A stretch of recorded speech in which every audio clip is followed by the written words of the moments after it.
अस्सलाम वालेकुम जी, welcome back to my channel. उम्मीद है सब खैरियत से होंगे। मैं भी फिर तो मज़े में, अभी मैं दुबई में मज़े ले रहा हूँ। दुबई की गलियों की आपको एक दफ़ा झलक दिखा देंगे। ये दुबई की गलियाँ। तो यूरोप में रहने का, यूरोप में सेटल होने का ये फ़ायदा है कि आप कभी भी कहीं भी ट्रैवल करके जा सकते हैं। जैसे आपने लास्ट व्लॉग में देखा होगा, मैं पुर्तगाल में था, अगले दिन मैं यहाँ दुबई पहुँच गया हूँ। तो भाई जब आप सेटल्ड हो जाते हैं यूरोप के अंदर तो आपके पास बड़े ऑप्शंस होते हैं ट्रैवलिंग करने में। खैर, हमारा जो टॉपिक है उसमें हम डिस्कस करने जा रहे हैं पुर्तगाल के अंदर जो नेशनलिटी का लॉ चेंज हुआ है। मैंने सोचा उसको अपडेट दे दूँ। काफ़ी लोग कंफ्यूज हो गए थे कि क्या सीन है, कब से टाइम स्टार्ट होगा, नेशनलिटी अगर जब फाइल लॉक करते तब से स्टार्ट होगा या जब बायोमेट्रिक होते तब से स्टार्ट होगा। हर बंदे का अपना ओपिनियन था। अपने जितने भी लॉयर्स हैं, हर लॉयर ने अपने अपने मुताबिक अपनी जो है ना स्टेटमेंट्स लिखे, आर्टिकल्स लिखे हैं। तो इसमें कुछ हम पीछे थोड़ा नॉइस आ रहा है, इसको इग्नोर कीजिएगा। सीन ऐसे जैसे पता है कि आपको पुर्तगाल में जब आप एंटर होते थे तो आपके पास 2 साल का टाइम होता था जब आपको टीआरसी मिलता था। आप यानी कि आप फाइल लॉक करते, फाइल सबमिशन करते थे, रिक्वेस्ट करते थे टीआरसी के लिए, फिर आपको 2 साल, 1.5-2 साल वेट करना पड़ता था। उसके बाद बायोमेट्रिक होता, फिर आपका कार्ड स्टार्ट होता था। तो यहाँ पे कुछ लोगों ने कन्फ्यूजन कर दी कि नहीं, जब आइए जो अभी लॉ है इसके अंदर ये है कि जब आपका टाइम तब स्टार्ट होगा जब आपके बायोमेट्रिक होंगे। तो बायोमेट्रिक का टाइम तो पहले भी तब भी स्टार्ट होता है। जब देखिए पहले भी तो था, जब आपके बायोमेट्रिक होते थे, जब आपको कार्ड मिलता था तभी आपको टीआरसी कार्ड मिलता था। अब लोग यहाँ पे कहते जी नहीं, फिंगर हो जाता था कार्ड आपका 6 महीने बाद आता था, तो 6 महीने का टाइम है वो वेस्ट होता था। नहीं, वो वेस्ट नहीं होता जब आपके बायोमेट्रिक होता है। आप जितने भी अपने कार्ड आप जो पुर्तगाल से जो देख रहे हैं, आप देखें, आपने एनालिसिस करें, जब आपको कार्ड मिला होगा तो जब आपके बायोमेट्रिक जिस दिन को हुए थे वही डेट आपके कार्ड के ऊपर होगी। जिस दिन आपको कार्ड डिलीवर हुआ वो वाली डेट, या प्रिंटिंग वाली डेट नहीं डालते होते। जिस दिन आपके बायोमेट्रिक हुए हैं वही डेट ही आपके कार्ड के ऊपर आती है। तो काफ़ी जो लॉयर्स हैं, जो बड़े बड़े लॉयर्स हैं, जो लॉ फर्म्स के हैं, जो गवर्नमेंट मामला के अंदर इंटरफेयर करते हैं, तो उनके भी जो आर्टिकल्स पढ़े थे उनके अंदर उन्होंने सिर्फ ये लिखा था कि जब आप रेजिडेंस परमिट रिक्वेस्ट करते हैं, ठीक है।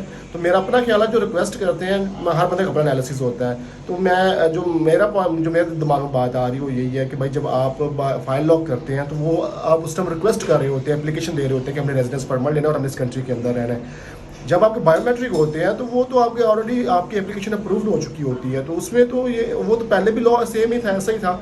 उसमें तो चेंजिंग्स, फिर ये जो चेंजिंग्स की तो वो उस पर इम्प्लीमेंट होती नहीं है। क्योंकि जब मेरे जितने भी कार्ड आए हैं पुर्तगाल में थे, जब मेरे बायोमेट्रिक हुए हैं उस दिन की डेट उस पर डाली गई है, ना कि जब मुझे प्रिंटिंग हुआ या डिलीवरी हुई है तब की डेट डाली गई है।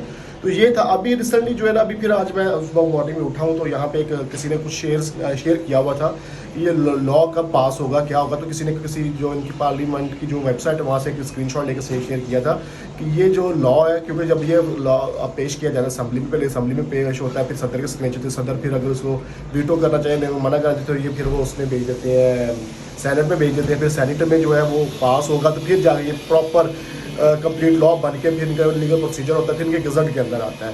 तो अभी तक किसी को कुछ भी कंफर्म नहीं है भी क्या होगा, ये टाइम कब से स्टार्ट होगा। हर लॉयर की अपनी एक स्टेटमेंट है, हर बंदे की अपनी एक स्टेटमेंट है। इवन लॉयर्स भी इसमें कंफ्यूज है, लॉयर्स को भी कंफर्म नहीं है ये टाइम कब से स्टार्ट होगा। लेकिन मेरा अपना ख्याल है कि ये लॉ बनता है तो जिस दिन फाइल लॉक हुई थी ना आपकी, ये उस दिन से बनना चाहिए। क्योंकि जो बायोमेट्रिक वाला टाइम है वो तो ऑलरेडी सेम चल रहा होता है, वो तो पहले भी था, उस पर तो कोई इफेक्ट नहीं पड़ेगा। तो अभी वेट करना पड़ेगा। अभी अगर रिजेक्ट हो गया तो फिर रिजेक्ट हो गया, फिर तो ये बैड न्यूज़ है। अगर ये अप्रूव्ड हो जाता है तो फिर भाई ये गुड न्यूज़ है कि हमारा जो टाइम है नेशनलिटी का वो वेस्ट नहीं होगा।